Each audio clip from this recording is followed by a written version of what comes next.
बयखौबो गिबियावनो बरायबाय दिनै क्लास 10 नि मैथ्सनि सोंनाय बिदां 3.5 नि क्वेश्चन नम्बर 4 खौ आं सल्व खालामगोन।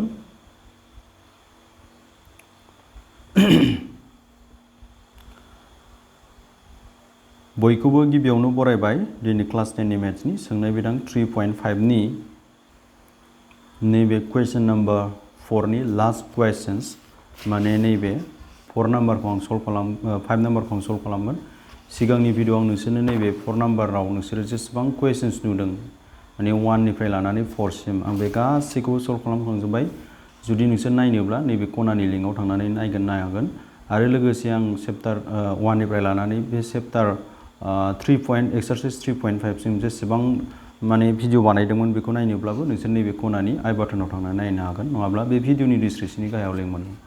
होमब्ला गिबियावनो क्वेश्चन्सखौ जोङो नायग्रोनोसै आरो आं बुंखायो बे भिडिअआ बर' फरायसाफोरनि थाखाय माने इंलिश मिडियामाव फरायनायानो जा बा बर' मिडियामाव फरायनायानो जा ओंखायनो बे मोनसे भिडिअआवनो नोंसोरो बे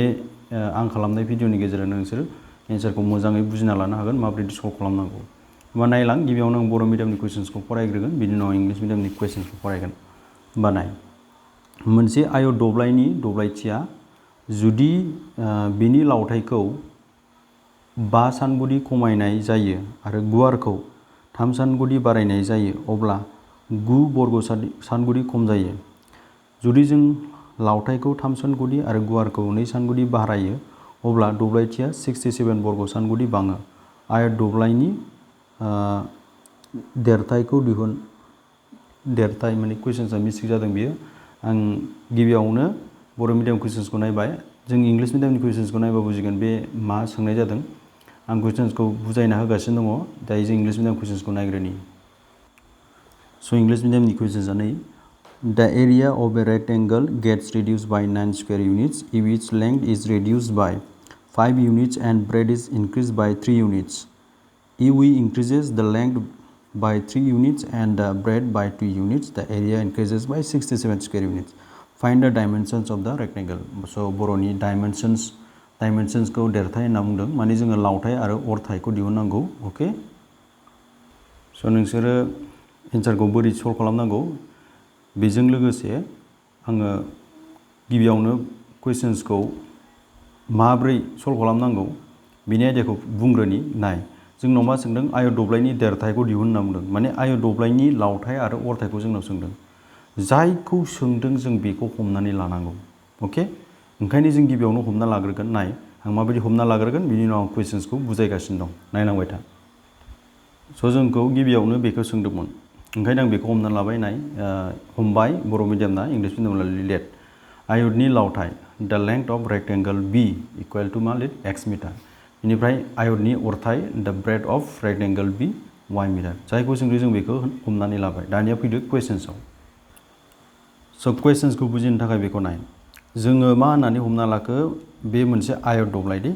आयत दब्लायखौथ' जों बयबो मिथिखागौ। आयत दब्लायनि लावथायखौ जों एक्स होननानै हमना लाबाय आरो अरथायखौ मा होननानै हमना लाखो, वाइ होननानै हमना लाबाय।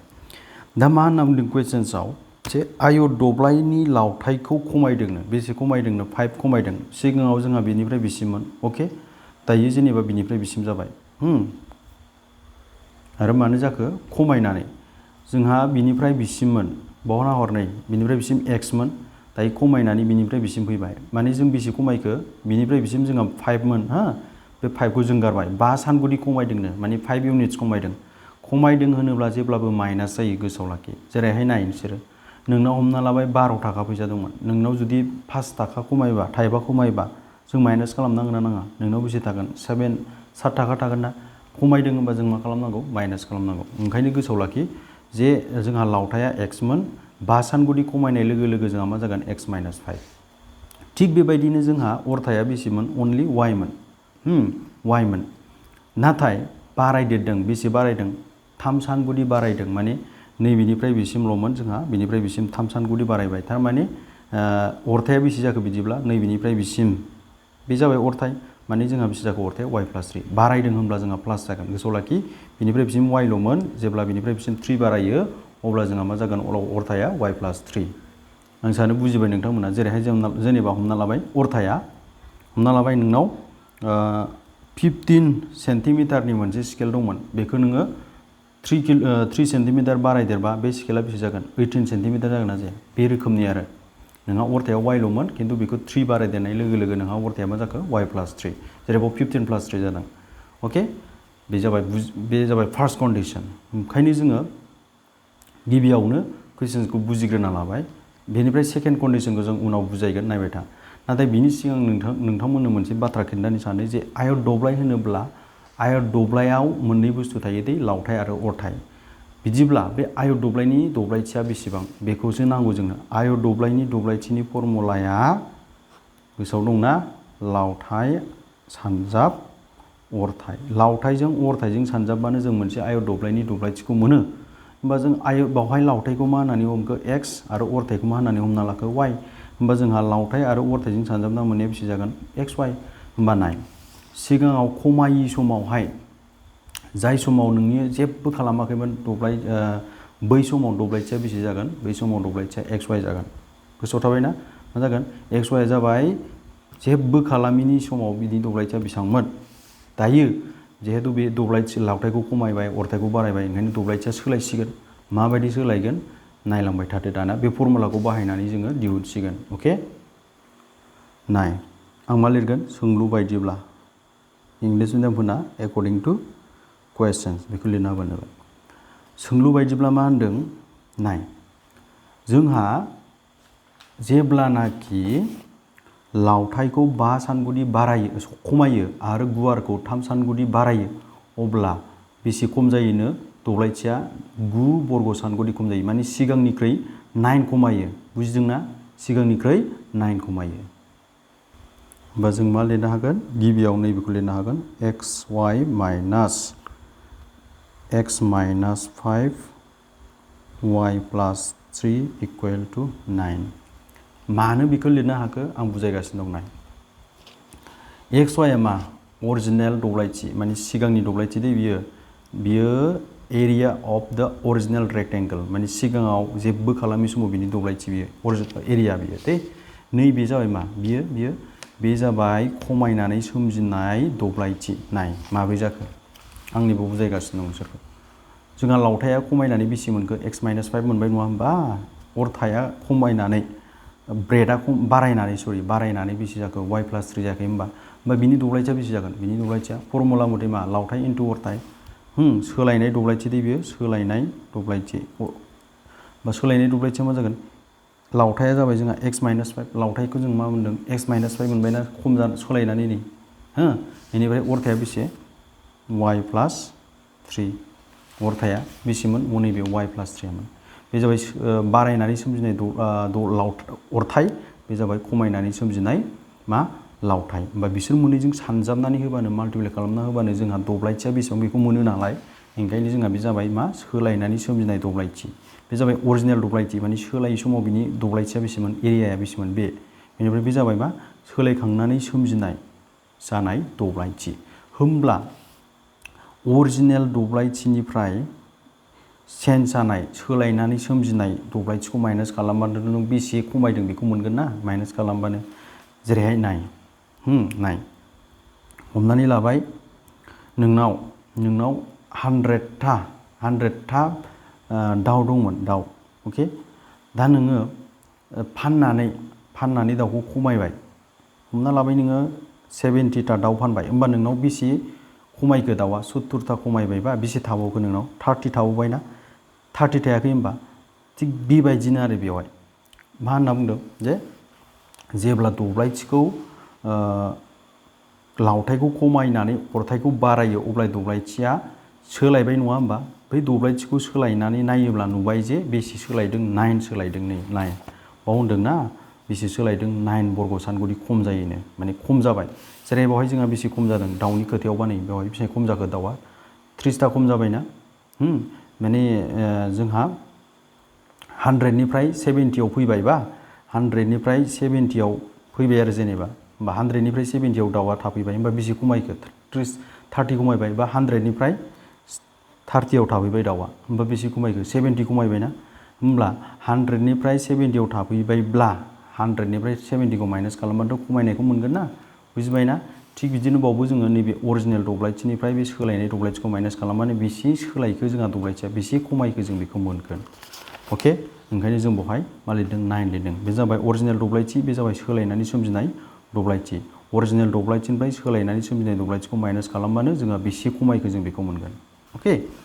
आरो इंलिस मिडियामफोरना बिनि जायगायाव ला एन लिर सेकेन्डआव मा नाय सेकेन्डआव खिन्थु एसे आलादा जागोन नाय उल्था जागोन सेकेन्डआव मा होनदों बे जाबाय अरिजिनेल दब्लायथि सेकेन्डआव खिन्थु मोननैखौबो बारायदों माने लावथायखौबो बारायदों अरथायखौबो बारायदों बेसे बारायदों लावथायखौ 3 सानगुदि बारायदों होमबा गोदान लावथाया बेसे जागोन x+3 जागोन बेनिफ्राय अरथाया जोंहा बेसेल'मोन नै बेसेबांल'मोन बेखौ बेसे बारायखो 2 बारायबाय होमबा गोदान अरथाया बेसे जाखो y+2 जाबाय जोंहा बारायदों मोननैखौबो बारायदों नालाय दब्लायथिया बारायसिगोन होमब्ला बेसे बारायदों बेखौ मोननोब्ला बारा जानायनिफ्राय बे खम जानायखौ माइनास खालामबानो जाबाय दायो जोंहा बबे बारा जागोन नैबेसो बारा जासिगोन सावगारियाव नायनानै मिथिखाबाय नोंसोरो नैबे देरसिन जाना दङ देरसिननिफ्राय बे फिसासिनखौ माइनास खालामबानो नों बेसे बारायदों बेखौ मोनगोन ना हमना लाबाय नोंहा फैसाया 100ल'मोन बे बारायनानै 150 जाबाय नोंहा बेसे बारायखो 150निफ्राय 100खौ माइनास खालामबानोथ' नोङो मोनगोन ना बेसे बारायदों नै 50 बारायदों बे रोखोमनि आरो होमबा गोदान दब्लायथिया बेसेबां जागोन नाय जोंहा दब्लायथिनि फर्मुलाया मामोन लावथाय इनटु अरथाय होमबा लावथाया बेसे जाखो x+3 बारायनानै अरथाया बेसे जाखो y+2 बे जाबाय गोदान दब्लायथि आरो बे जाबाय अरिजिनेल दब्लायथि जायनि फर्मुलाया मामोन लावथाय इनटु अरथाय लावथाय माने x अरथाय माने y होमबा xy जागोन होमबा नै बिनिफ्राय बेखौ माइनास खालामबानो जोंहा बेसे बारायखो जों बेखौ मोनगोन अके ओंखायनो जों बाव लिरगोन x+3 y+2 बेसे बारायदोंनो 67 बर्ग सानगुदि बारायदों नाय कुइसन्सआव नाय बेसे बारायदों 67 बर्ग सानगुदि बारायदों 3 सानगुदि आरो गुवारखौ 2 सानगुदि बारायोब्ला अके बेनो आरो होमबा आं सानो नोंथांमोना बुजिबाय जानांगौ आं जोबोद मोजां रोखायै बुजायखाबाय जुदि बुजायाखैबा भिडिअखौ गले नायनानै गले बोनानै नायफिनबानो जाबाय होमबा नायदो नोंसोरथ' बेखौ मिन्थिखायो बे मा जागोन बे एक्सआ बेजोंबो सानजाब जागोन होमबा एक्सजों वाइजों सानजाबा मा जायो xy अके नाय आं बेखौ ब्रेकेटाव लिरगोनि होमबा एक्सजों 3जों सानजाबा मा जागोन +3x जागोन होमबा 5जों वाइजों सानजाबालाय मा जागोन -5y जागोन -5जों +3जों सानजाबा मा जागोन -15 जागोन बिथिं मा दङ 9 दङ आं बिथिंखौ खालामग्रोनि दाना ब्रेकेट बोखारदो ब्रेकेट बोखारबा मा जागोन प्लासजों माइनासजों माइनास माइनासजों माइनास प्लास माइनासजों माइनास प्लास नायदो बे प्लास xy बे माइनास xy दानजाबाय अके होमबा मा थाखो -3x +5y आं बे 15खौ बैथिं बारहोनोसै बा बारहोबा बियो नै जागोन माइनास जाफैगोन आलास जाफैबाय बियो +15आ बैथिं लांबा मा जाहैगोन -15 जाहैगोन नोंसोरथ' बयबो रोंखागौ बेखौ होमब्ला नायदो मा मोनखो जोङो 9निफ्राय 15खौ माइनास खालामनांगौ माने 15निफ्राय 9खौ माइनास खालाम जोङो 15निफ्राय 9खौ माइनास खालामबानो जोङो मोनगोन होमबा जों मा मोनगोन 15निफ्राय 9खौ माइनास खालामबा -6 मोनगोन मानो होनबा माइनासआ देरसिन माने ओरैबायदि जाय देरसिन बेनि सिनानो थायो नङा होमबा जों बयबो मिथिखागौ बेखौ ओंखायनो आं बेखौ बुजायबाय थाला माइनासनि सिना थागोन बेवहाय मानो होनबा 15आ 9निफ्राय देरसिन आदसा बेखौ आं नाय आं बेखौ सिनखौ सोलायना होनि जाहाथे नोंसोरो बेखौ बानायनायाव इजि जायो नङा होमबा आं बे माइनासखौ प्लास लिरनोसै होमब्ला नैबे प्लासआ मा जागोन माइनास जागोन बेनिफ्राय -6मोन बेयो मा जागोन +6 जागोन बे जाबाय सिन सोलायनायनि नेम माइनासखौ प्लास खालामबा प्लासआ माइनास जागोन माइनासआ प्लास जागोन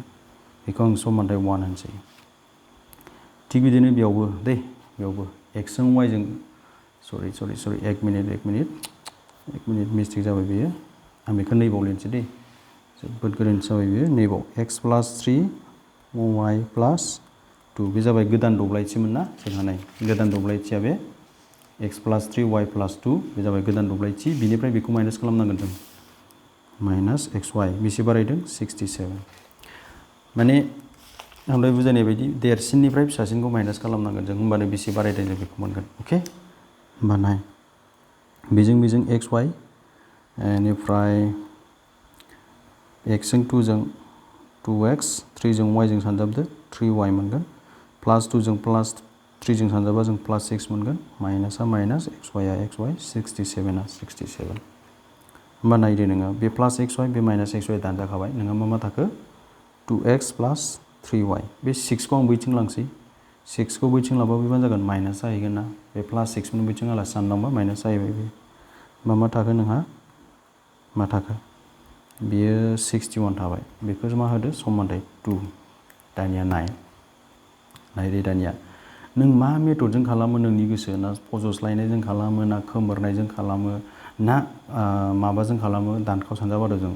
you can use any one method cross multiplication method substitution method or elimination method आं बेवहाय खोमोरनाय आदबजों बानायसै खोमोरनाय आदबजों बानायनोबा मा खालामनांगोन नोंसोर मिथिगौ ना जायखिजाया मोनसे बुस्थुखौ नों समान खालामना लानांगौ होमबा आं बेवहाय x खौ समान खालामनोबा मा खालामनांगोन y खौ समान खालामनोबा मा खालामनांगोन नाय x आ बेवहाय मा दङ 3x बेवहाय मा दङ 2x होमबा 3 जों 2 जों समान खालामनांगौ बेनि मोनसे गोरलै राहायानो जाबाय मा बेखौ 2 जों सानजाब बेखौ माजों सानजाब 3 जों माने 3 जों 2 खौ सानजाब बे 2 जों बे गोजौनि 3 खौ सानजाब होमबानो समान समान जागोन ओंखायनो आं समानथाय 1 जों मा सानजाबगोन 2 into 3 6 जागोन ना होमबाना समानथाय 2 जों मा जागोन 3 into 2 6 जागोन अके बिनि थाखाय नोंसोर नैबेखौ लिरदो therefore 1 into 2 समानथाय 1 जों आङो बेसे सानजाबगोन 2 एक मिनिट आं बेखौ गोदान बहियाव लिरनोसै नाय माबोरै खालामो समानथाय 1 जों आङो मा सानजाबगोन 2 सानजाबगोन आरो मानो 2 सानजाबगोन नायबाय था समानथाय 1 आ मामोन नैबे बेजों 2 सानजाबनाय माने बेजोंबो गासिबो 2 सानजाबनांगोन अके 2 into 3 6x ओमफ्राय 2 into 5 10 2 into 6 12 बेखौ आं मा होनसै समानथाय 3 होनसै मानो होनबा जोंहा समानथाय 2 सिम मोनफैखाबाय होमबा जोंहा समानथाय 3 आवहाय x आ 6x जाबाय दानिया जों समानथाय 2 जों 3 सानजाबगोन आरो मानो 3 सानजाबगोन नाय 2 into 3 बेसे जागोन 6x जागोन ना बेजों 3 सानजाबनाय माने बेजोंबो 3 सानजाबनांसिगोन नोङो होमबा बेजोंबो मा सानजाबनांसिगोन नोङो 3 सानजाबनांसिगोन होमबा 3 1 जा 3 3 6 जा 183 अके होमबा जों बेखौ मा होनगोन समानथाय 4 होमबा नायदो नङा होमबा x नि माना समान समान जाबाय नङा होमबा बेखौ खालामनो थाखायथ' आं बेबायदि खालामदों दानिया नों मा खालामदो therefore आं बेखौ ओरै सिन बसना लाबाबो जेबो गोरोन्थि जाया 4 निफ्राय 3 खौ माइनास खालामो ना 2 निफ्राय 4 खौ माइनास खालामो नों 3 निफ्राय 4 खौ माइनास खालामो नोंनि गोसो आं 4 निफ्राय 3 खौ माइनास खालामनोबो हायो गोसोबा बा 3 निफ्राय 4 खौ माइनास खालामनोबो हायो नोंसिनि गोसो आं 4 निफ्राय 3 खौ माइनास खालामसै 4 निफ्राय 3 खौ माइनास खालामनाय माने मा जागोन नाय 6x जों 6x माइनास जागोन बेजों माइनास जागोन बेजों मा जागोन माइनास जागोन अके होमबा नाय 4 आव मा दं बिथिंजाय समानसिनि बिथिंजाय मा दं 6x plus 9y दं ना आरो 3 आवलाय समानसिनि बिथिंजाय 6x minus 10y गोसोआव लाखि माइनास खालामनायाव मा जायो समानसिनि आगदाथिंजाय समानसिनि आगदाथिं माइनास जायो होमबा 4 निफ्राय 3 खौ माइनास खालामदों नालाय 183 निफ्राय माखौ माइनास खालाम 12 बुजिबायना बयबो होमबा नाय ब्रेकेट बोखारना हो होमबा बे मा जागोन माइनास 6x जागोन नैबे माइनासमोन बे माइनासजों प्लास 10y जाबाय बियो होमबा जोंहा 183 निफ्राय 12 खौ माइनास खालामनांगौ जोंहा बेसे मोनगोन 171 मोनगोन होमबा दानिया नुबाय नोंसोरो प्लास 6x माइनास 6x नुबाय गैला बिसोर दानजाबाय थैबाय बिसोरो होमबा मा थाखो 9था y 10था y बेबो 10था y बावबो 9था y दं एखे हारिनि बिसोरो आरो बेबो प्लास ओंखायनो लोगो जागोन माने लोगो जानानै बेसेबां जासिगोन 19था y जासिगोन होमबा जोंनो y नि मान नांगौ नालाय नै y आ माबाखौ नैबे 19 खौ बिथिं लाबोदो रानग्रा जाफैगोन बे 19 आ बिथिं लाबोबा होमबा रानग्रा जाबा बेसे जागोन नायदो दिनै आंना आखाया एसे बारा मोजां जायाखै दे लिरनायाव दानला दुनला जाबाय थादों बेनि थाखाय निमाहा खालाम होमब्ला जों 171 खौ 19 जों राननांगौ 19 जों रान नोंसोरो बेसे मोनगोन 9 मोनगोन नोंसोरो अके होमबा नों y नि मान मोनबायना बे y नि मानखौ नों जायखिजाया मोनसे समानथायाव फज' हयथ' नों 1 आव फज'नो हायो एबा 2 आव फज'नो हायो होमबा x नि मान मोनसिगोन आं 1 आव फज'नोसै ओंखायनो नैबे बाथ्राखौ लिरनांगोन नोंसोरो y नि बे मानखौ समानथाय 1 आव फज'नानै putting this value of y in equation number 1 होमबा जोंहा समानथाय 1 आव मा दंमोन नैबे 3x minus 5y equal to 6 3x minus 5y equal to मा दंमोन 6 बेयावहायल' फज'फैदो जेबो गोरा गैया नै y नि जायगायावल' ग्रोब फज'फैदो नै फज'बाय आं नै होमबा बेसे जागोन बियो ब्रेकेट बोखारबा सानजाब जायो नोंसोरथ' बयबो मिथिखागौ नै सानजाब जाना बेसेबां बाय दै बेखौ आं बैथिं आलासि सानलांसै आलासि सानलांबा बे प्लास जाहैबाय होमबा बेसे मोनखो नोङो 6 + 4 45 नोंहा बेसे जागोन 51 अके होमबा नायदो x नि मान बा 51/3 इकुवेल टु बेजों बेखौ रानबा 7 मोनगोन दै सरि 7 नङा 17 अके होमबा नायदो जोंखौ मा दिहुननो थिनदोंमोन x आरो y नि मान दिहुननांगौमोन दै मानो x आरो y नि मान दिहुननांगौ नाय जों मा होननानै हमना लादों आयतनि लावथायखौ बेसे हमदों x मिटार आरो आयतनि अरथायखौ बेसे हमदों जों y हमदों ना बैखौनो जोंखौ दिहुननो थिनदों माने जोंखौ आयतनि देरथायखौ दिहुनदों ना माने लावथाय आरो अरथायखौ दिहुननो सोंनाय जादों ओंखायनो जों लास्टआव मा लिरनांगोन ओंखायनो लास्टआव नैबे बाथ्राखौ लिरनांसिगोन नैबाव लास्टआव नोंसोर नैबाव लिरनांगोन देयरफर आयतनि लावथाय दैट इज द लेंथ अफ रेक्टेंगल होननानै लिरदो इंलिश मिडियाम ना x नि जायगायाव नैबेखौ फज'दो 17 खौ बिनिफ्राय बे 17 दै बिनिफ्राय लास्टआव मा लिरनांगोन आयतनि अरथाय होनानै नैबे y नि जायगायाव फज'दो नैबे 9 खौ होमबानो जोब्बाय बास जेबो गैया ओंखाम जानायाव दै लोंनायसो ओरैबायदि गोरलै जास्ट नैबाव जोंहा एसे थालांदोंमोन बावहाय एसे मिस्टेक जाबाय बिनि थाखाय निमाहा हो आं नैबावहाय गोरोन्थि लिरफ्लांदों दै हाखु दाखु बिदिनो जायो माथो खालामनो उफाय गैया जायखिजाया आंनि बे नेक्स्ट भिडिअआव नोंसोरखौ लोगो मोनगोन होननानै आसा खालामबाय आङो नोंसोरखौ नेक्स्ट भिडिअआव नैबे 3.6 खौ फोरोंसिगोन 3.6 मस्ट इम्परटेन्ट मेट्रिक एग्जामनि थाखाय बियो आं बेखौ फोरोंगोन नाय नोंसोर आंनि बिजाबाव मा होनाय दं नै 16आव फैनाय दं 19आव फैनाय दं 17आव फैनाय दं आं बे गासिखौबो आं नोंसोरनो फोरोंगोन 18आव फैनायबो दं नै बे गासिखौबो फोरोंगोन ओंखायनो नोंसोर आं चेनेलखौ जुदि साबस्क्राइब खालामाखैबा चेनेलखौ साबस्क्राइब खालामना लाबानो जाबाय उननि भिडिअआव लोगो मोनगोन होननानै आसा खालामबाय दिनै बे भिडिअखौ नायनायनि थाखाय जोबोद जोबोद साबायखर गोजोन्थों।